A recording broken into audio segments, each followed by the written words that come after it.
giving our first go around here with a new canner. We've picked up one of the All-American canners here, and we're going to try doing some red salmon I caught earlier in the year, just to give you kind of a close-up shot.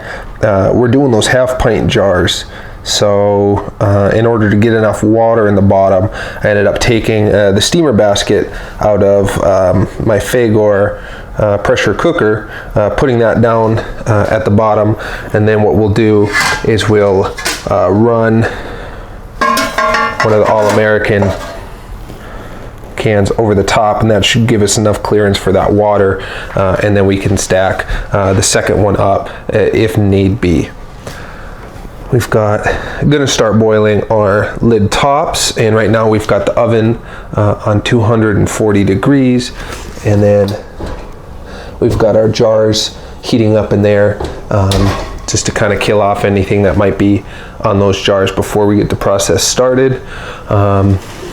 We've got a little bit of vinegar we'll be using to wipe off the tops, and actually a little trick somebody told me that seemed to work fairly well. If you put some of the vinegar in the water, it'll help keep things clean. It'll cut down on that fish smell too, so you don't have everything stinking like fish when you're done.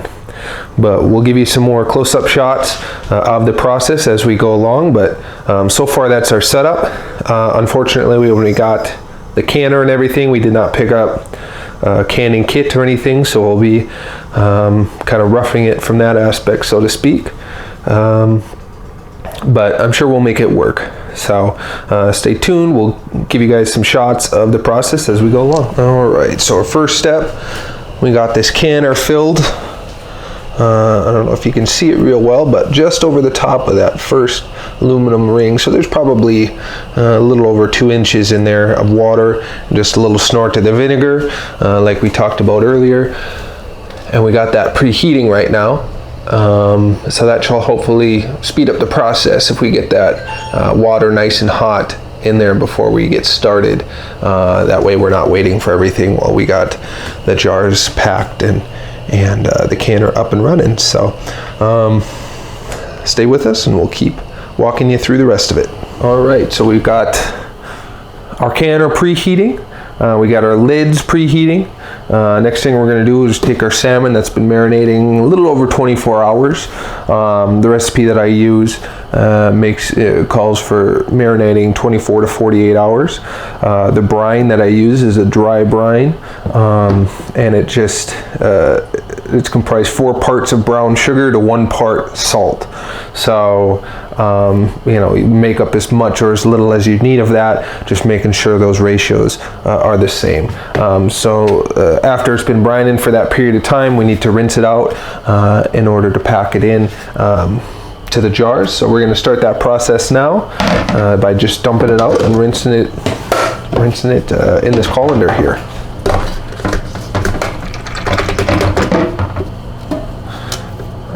It's nice and cold and stuck to the sides.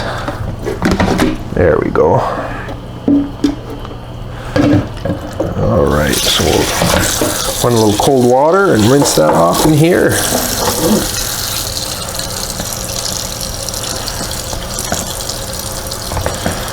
Get all that excess brown sugar and salt off of it before we pack it in. This is red salmon that I caught earlier in the year and had frozen in preparation that I was going to can it. So I don't keep a lot of salmon. It's not my favorite thing in the entire world, but I will try to keep some, and typically I'll can it. I do prefer it that way. Then the rest of it goes back to family members back home. So we're just rinsing it off good, making sure getting all that excess off.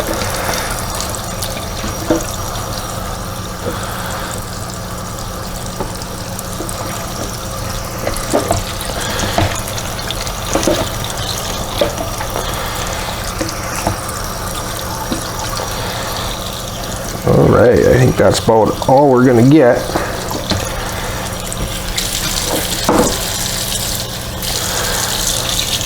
We'll just leave that in there and get the jars ready and get those packed and start the process. All right, we've got our jars out of the oven. They've been sitting in that 240-degree oven, heating up, kind of pre-sterilizing, although it won't kill everything. They haven't been in there for that long. We've got our salmon that's been rinsed or brined and rinsed. I've got a little cutting board here just in case I need to cut any of those pieces, and I've got a little bowl full of vinegar that we'll use to clean the tops of those jars after we get them packed.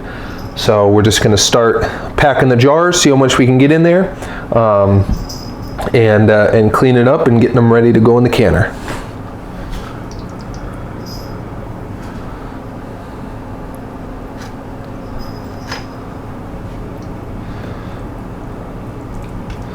Let's see here. Looks like realistically, probably going to get a couple pieces per. See if we can't get a little bit more in some of these.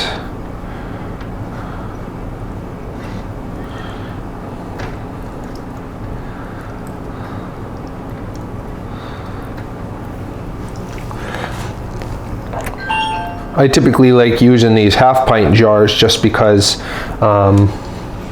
you know, that's about the amount of salmon that I would eat at any one time.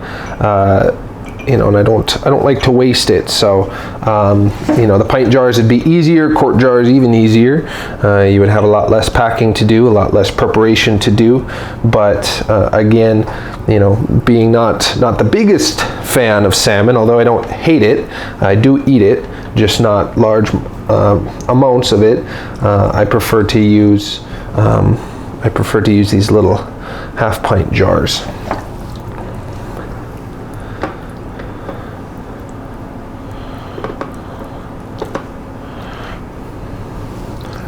There's some of the little pin bones in there. All of them have been filleted. The skins are off, although I have canned some variety to the skins, or with the skins on. They do recommend, if you do the skins, that you make sure the skin side is on the outside of the jar. But the little pin bones in there will kind of melt down a little bit or soften up. You can actually eat those and get a little bit extra calcium. So that can be a good source, especially for people that maybe don't tolerate dairy as well. If you do some of these canned fish varieties with the bones in them, that is one way.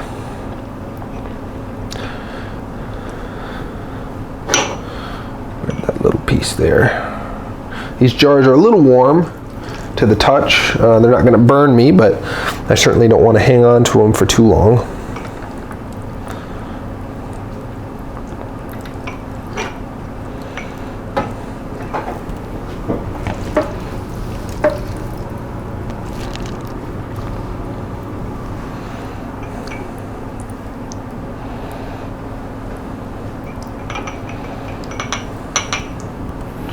Alright, let's see.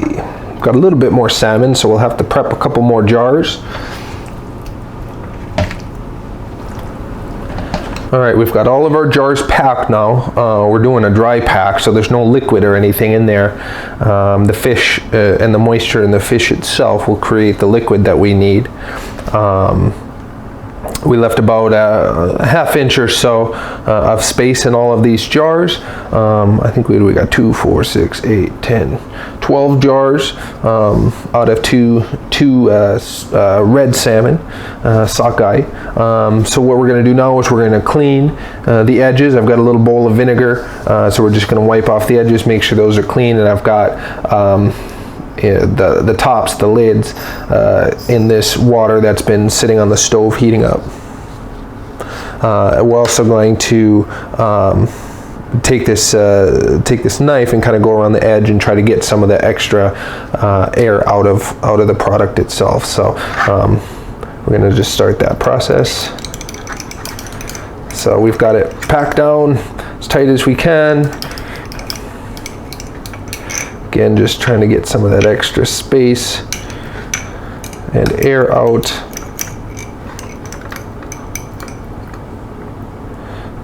Leaving that half inch or so up at the top.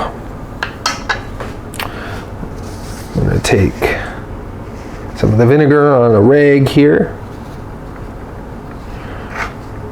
Make sure I don't touch the edge after I've cleaned it here.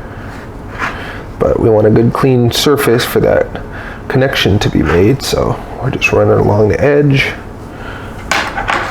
Again, I don't have the canning kit or anything like that at the moment, so I'm kind of just making it work. So I've got just a couple of forks. We'll slide that on top. Make sure that's sealed. Take our ring. Some people like to put stuff at the bottom. I know a lot of people up here do. You can do jalapeno peppers. That's really popular. Habaneros I did, and some of my other ones. A lot of the heat is killed off in the canning process, so you just get a lot more of the flavor, so it doesn't make it too overwhelmingly hot. But you know, everybody has kind of their own little recipe. This stuff has just been dry brine. There's nothing else in the bottom of the can itself. It's just going to be the plain old cured and canned salmon. So we're coming down finger tight, so I've got it down on the edge, and we'll just give it an extra little tighten and turn. And so we've got that set. So I'll go around and do the other 11. We'll get those in the canner. We'll get that process started, and we'll continue to show you as we go along. All right, we've got them all packed, cleaned, and got the lids put on top. We got 2 layers in there. Again, we got a dozen of those half pint jars. We could certainly put more in there, but I don't have any more fish to can. So we're going to get this sealed up and get it started and get it up to pressure. Manufacturer's recommendation, we've got a little bit of oil on a rag here. We're just going to wipe that down along the edge. I think that helps create a better seal. You can correct me if I'm wrong, but they do recommend that you take a little bit and wipe it along the edge there. So we just got a small bead of oil. I don't know that it really matters what kind of oil. I happen to be using olive oil because that's what's sitting next to the stove, but we'll go ahead and get the lid on and get it up to pressure. All right, we're going to go ahead and put the lid on. You'll notice there's a little arrow at the top of the lid, and there's a little notch on the side of the canner there, so those two will line up when it's locked in, but you need it kind of off to the side a little bit before you get that locked in. So we've got that on the top. I'm going to grab, it is a little bit warm because we were preheating, so I've got that locked in tight. You'll notice the arrow and the notch are lined up, and then we've got these little cranks on the side, and what you want to do is you want to go ahead and make sure the pressure's even by cranking down the opposite side. So if I do this one, I want to make sure I'm doing that opposite side at the same time. So we'll just get those kind of finger tight, move on to the next ones, get those locked in. Again, just kind of finger tight for now, and we'll go ahead and we'll tighten those up a little bit as we go along. There we go. There we go, finger tight. All right, and then we'll go ahead and we'll tighten those down a little more. I'm not wrenching it down as hard as I can, but I'm getting them definitely tight enough by finger pressure. So I think we're locked and loaded, ready to go. So we'll get the water boiling, and eventually we'll be putting the weight. We're at about 100 feet of elevation where I'm at currently, so we'll be using the 10 pounds of pressure in there. If you're a little bit higher, above 1,000 feet in elevation, you're going to want to use that 15 pounds of pressure. But we made sure to look up where we're at elevation wise prior to starting the process, and we're only at about 100 feet, which I figured, and so we'll be using that 10 pounds of pressure there. All right, so we've got our canner on the stove heating up. I don't know if you can see it real well, but there is some steam. I'll try to get it on the shot here a little bit better. There you go. You can kind of see it on that black background there. Some steam coming off. So we're going to want to make sure and run that for 10 minutes. We've been going with our timer there, so we've got about 6 minutes left. That will let that steam come out, and then we'll drop that weight on again. We'll drop that weight at about 10 pounds of pressure, but we want to make sure to get any extra air, anything like that, out of the canner, and let that run for this suggested amount of time. So again, about 5 minutes. left. We'll let that run and we'll drop that weight, 10 pounds of pressure, and then we'll go ahead and keep an eye on that gauge right there, and make sure that pressure builds up to at least 10 psi in there, and we'll try to maintain that for about 100 minutes while the fish is cooking and canning, sealing, killing everything off, and we should be good to go. All right, we've hit our 10 minutes now of that steam coming out the top, so I've got my glove on, and we're going to go ahead and take our weight and put it on 10 pounds of pressure, which is a little difficult with the glove, but it should work there. So we'll go ahead and we'll slip that over the top.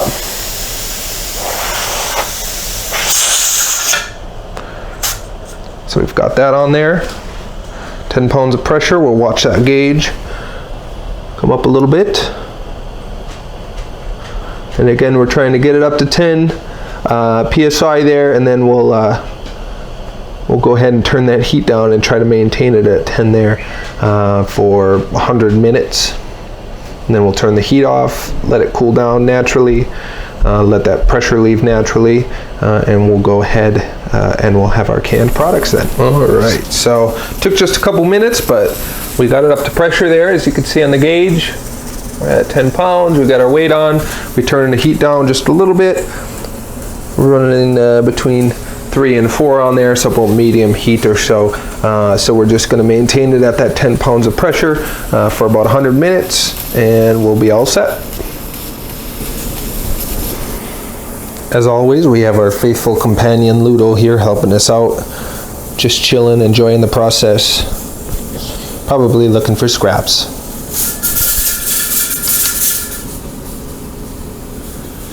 Also, we've got Dad making a cameo appearance. He's been kind of walking me through the process as he's done this before. I don't know that he's done it with the fish, but he's canned several of the different varieties of meat. And I've done this only once before using a friend of mine's canner. They kind of walked me through the process. So I have done the fish once before, but this is my first time with a new canner. It's always good to have good help around.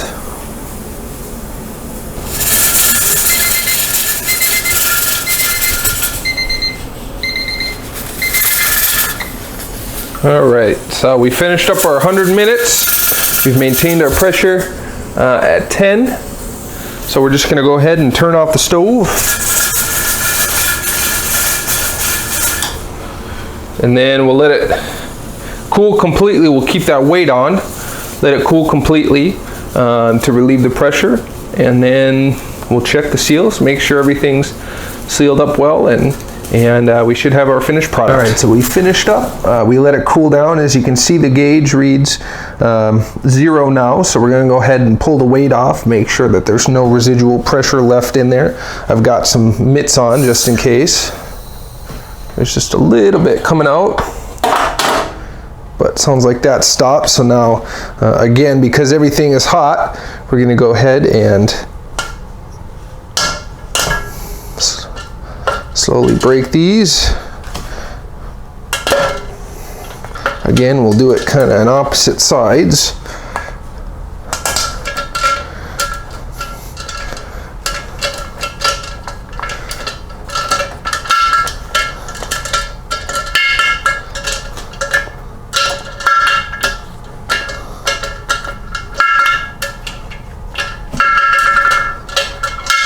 And then we're going to open that lid away from us just in case that steam comes out. If I can get it to unlock here.